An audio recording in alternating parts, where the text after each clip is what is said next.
Okay, welcome to Science Friday.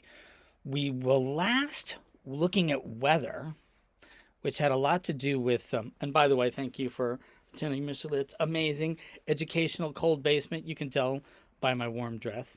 Um, when we last were talking about science, we were talking a lot about weather.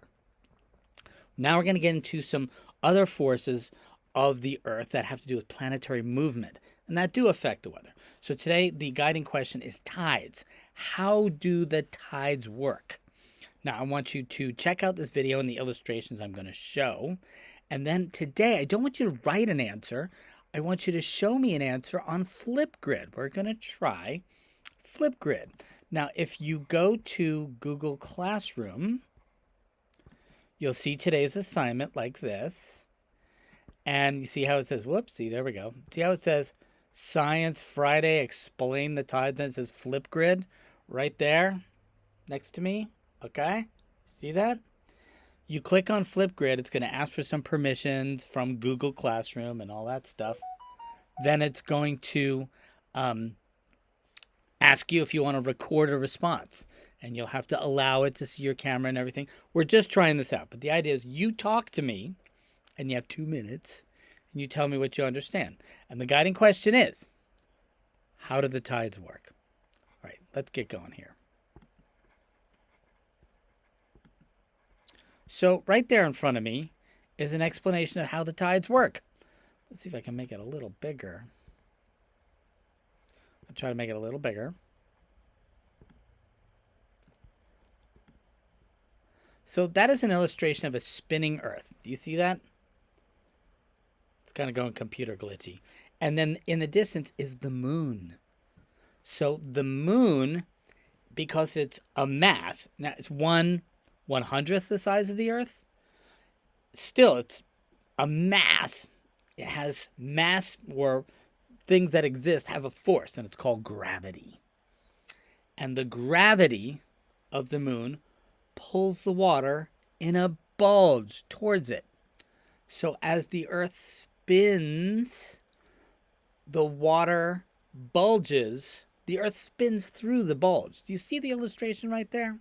So how do we explain the tides? It's the water that's pulled by the moon's gravity, and the Earth spins through that high bulge of water. They call it a bulge. So where the water bulges out is high tide. And then on the top, where the water doesn't bulge out, is low tide. And through a 24-hour period, where the Earth makes one complete spin, there's 2 low tides and 2 high tides. You can see from the illustration why that would happen. There's a bulge on both sides. There's a low spot on both sides, and the Earth makes one complete spin. So what does it do? It goes through high bulge, low spot, high bulge, low spot. Pretty simple. That part about understanding tides is pretty straightforward. Now there's some other forces at play to make it a little more confusing. Okay, so hold on a second. I'm going to go to this. There we go. So the water, tides is water. Ooh, there's our little friend. Tides is the water pulled by the moon's gravity. Okay? But I don't know if you saw from the illustration here, there's 2 bulges. If it was just the moon, wouldn't there be just one bulge towards the moon?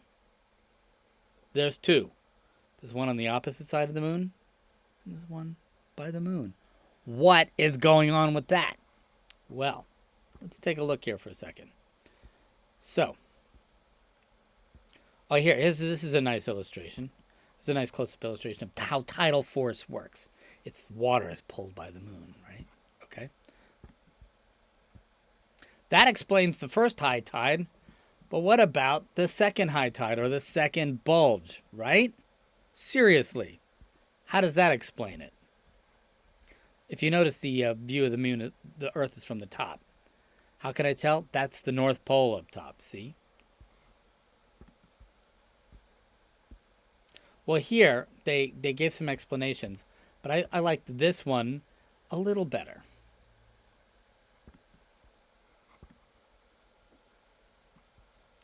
I'm going to get me out of here so you can just see it. I don't know if you can see here, it says, see on the top it says low tide, on the bottom it says low tide, and then the green arrow says high tide, the gravitational pull of the moon on the ocean.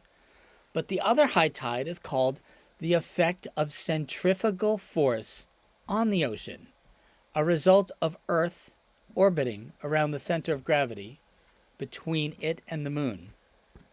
That is definitely a little bit more harder to explain, especially on a 2-minute video. You just try to do the best you can. I'm going to try to make it clear right now. So centrifugal, it's a nice long word, force, is like when something spins or turns. You're in the car with mom and dad, and they make a sharp turn. What happens? You kind of go over to the window. That's centrifugal force. So the Earth spinning in relation to the moon and the force of the Earth spinning kind of get the water going, and it makes a second bulge happen by that spinning motion. The second bulge is usually less high, less pull, which is why there's always a high tide and a not so high tide. Check that out. So when explaining this, you just do the best I can. You would say centrifugal, I left out the A, isn't that cute? Centrifugal force of Earth spinning into relation to the moon makes the second bulge. You know, in 5th grade and 4th grade, that's what you can say. So in 5th grade and 4th grade, you say, how do tides work? You would say, the water, the ocean, is pulled by the moon's gravity. And also, the centrifugal force of Earth spinning in relation to the moon makes the tides also. Now, if you want to get really fancy here and have a complete answer, you know, the sun has something to do with this too, which is that's why there's what we call spring tides, neap tides. You ever notice there's extreme high tides and extreme low tides at different seasons, at different phases of the moon? There's a lot of forces at work here. And actually, we will get into it more. We're going to break this down, and we'll study what is a neap tide and what is a spring tide. But for right now, this is Tides 101. And this does connect to you. Why? You live in the Bay Area. I'm sure you've seen driving by the water, being by the water, looking at the water somehow. You're by the water. You're not far from the water. Tides come up, tides come down. And then also, our study of the Native Americans of the Bay Area. Did tides affect their life? Heck yeah. All those clams and mussels and abalone, the shellfish, in the sand, clinging to rocks, the tide goes out. You walk out there. It's probably why you didn't want too many clothes, because you get full of mud. You walk out there and you harvest clams. You can't anymore. They're gone. However, mussels are still around, though. But you shouldn't just go eating mussels. You have to be careful. There's certain seasons to eat mussels. I know I've been talking a lot, but let's get back to it. How do tides work? That's the question I want you to answer in 2 minutes on Flipgrid. Let's have some fun with it, and we'll watch them together. How does the tides work? High tides and tides are water pulled by the moon's gravity and the centrifugal force of Earth spinning in relation to the moon. Water pulled by the moon's gravity, that's the green arrow, and the red arrow is the centrifugal force of Earth spinning in relation to the moon. And then the low tide is where the water is not pulled.